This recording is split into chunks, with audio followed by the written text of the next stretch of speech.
this video, we're going to take a trip across the Confederation Bridge. It links New Brunswick with Prince Edward Island. There used to be a ferry here, but now there is a bridge.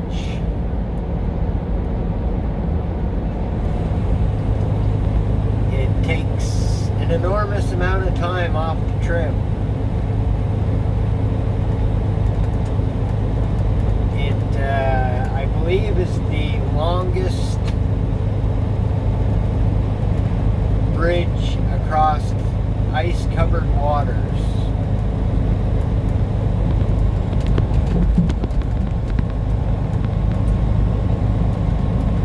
It's been a relatively mild winter. And as you can see, there is a little bit of ice in the water, which, sorry about the bumpy video, but the expansion joints on this bridge are quite intense.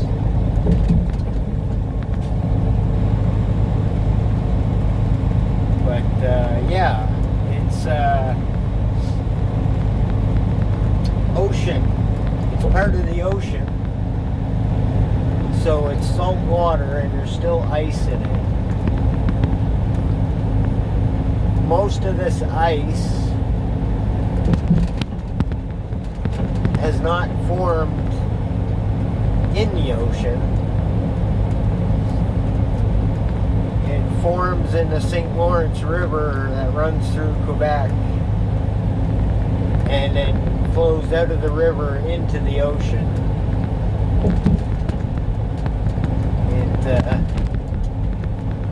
Right now it isn't cold enough to freeze salt water.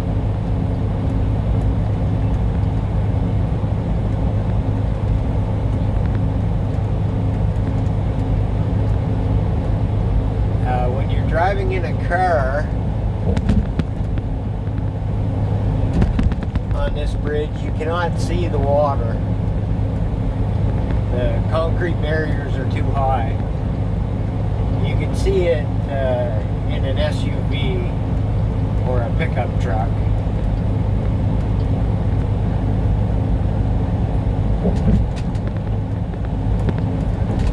But it's a pretty good view from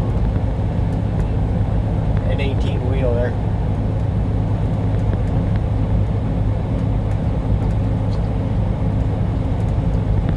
Most of the bridge is at an elevation of 165 feet above sea level. It's, I believe it's 13 kilometers long or 8 miles.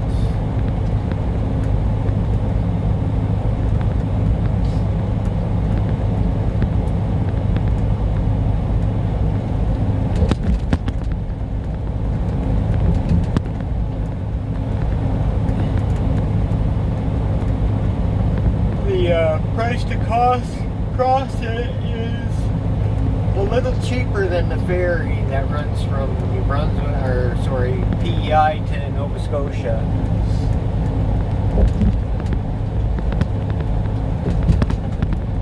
I've never read why they considered building it here as opposed to the New Brunswick or PEI Nova Scotia, where that ferry is, but I'm guessing it's tourism related.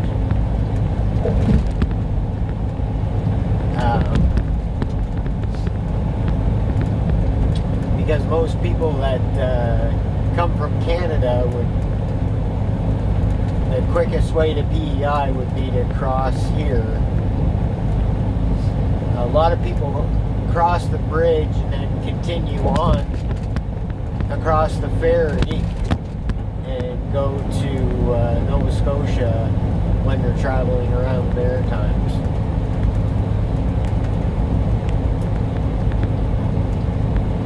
But coming up, we will be climbing up a small grade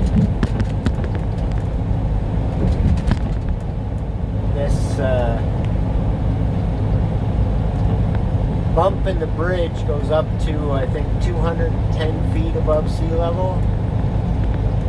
And obviously it was built so that ships can go underneath and take the shortcut. This bridge crosses over what's called the Northumberland Strait, and it's relatively calmer because you got two land masses on either side. Well, one landmass, I guess, on both sides, as opposed to going north of Prince Edward Island around. You have the open ocean. Plus, this is the shorter way, and then you can go through the Canso Causeway. And then you don't have to go around Cape Breton Island in Nova Scotia to get back into the Atlantic Ocean. So it's quite a good savings of miles for a ship.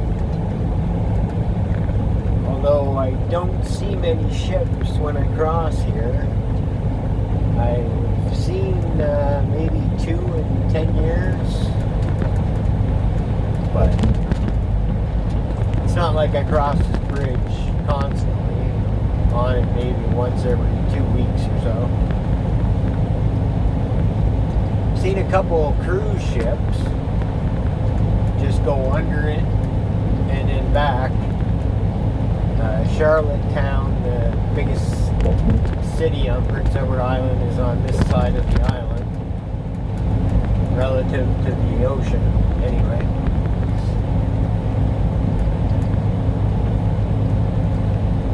It's been quite a few years since I've seen this completely ice covered, but I have seen it completely ice covered. I'm not sure you'd want to walk on it. It's sea ice, which is not the strongest stuff. You occasionally get some thick, like iceberg type pieces of ice, but not the size of icebergs that you can walk on. But most of it is just a thin layer of ice on top of the water, because the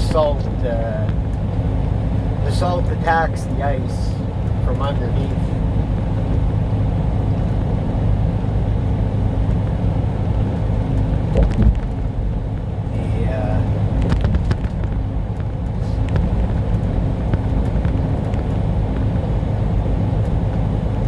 See some ice up here in the bay just before we get to PEI.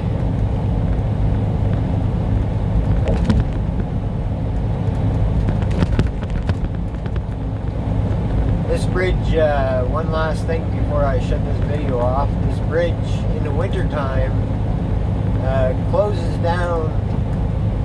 I think the winds have to get up to like 80 or 90 kilometers an hour before they close the bridge to high-sided vehicles. And I think it's 100 before they close it to cars.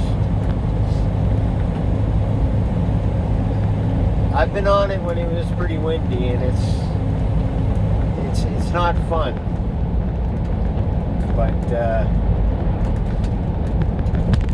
they're pretty good at closing it. I've never heard of a truck blowing over on this bridge. They close it before that can happen. But yeah, the waves must have been pretty big. You can probably